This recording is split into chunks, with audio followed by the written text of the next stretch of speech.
Hi everyone, today we're going to do Module 6 of Geometry, VMath Level E. So turn to Lesson 9 on page 39 to follow along. All right, this is a Gizmos lesson, so that means that you will need to click into the Gizmos on VMath Live. So you'll click into VMath and then you'll click the Gizmos button.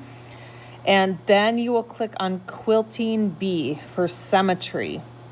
So symmetry, you will learn more about that in this lesson.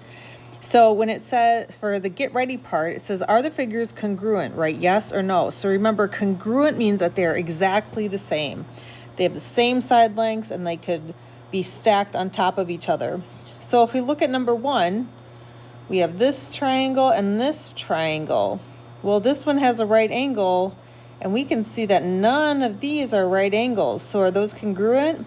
No, they are not congruent. They cannot be stacked on top of each other. Number 2, we can see that we have 2 parallelograms, and it looks like if we folded on this line, you should be able to flip those over and they would match up exactly. They have the same length on all sides. They are the same shape. So yes, these two are congruent. Okay, so I'm going to read through this part on number 3, and then remember that you can use the Gizmos lesson online to help you. Number 3 says a quilt can be folded along a line to test for line symmetry. Fold along the vertical line, vertical means up and down, by clicking the fold icon in the center of the top border of the quilt. So we can see here, there's a fold line. It'll look better when you are logged in because it'll be bigger on your computer.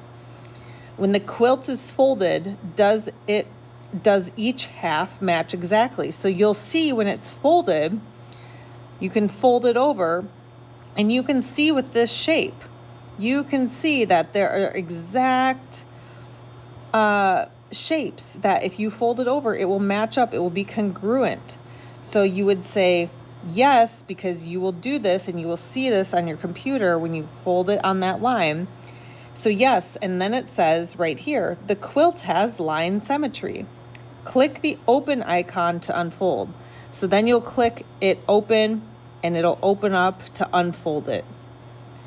Then you will continue following along on number 4 and then on the next page. So you will use the Gizmos lesson. You need to have that open on your computer. If you need help, make sure to ask. And then you will complete the Gizmos lesson on pages 39 and 40. Good luck.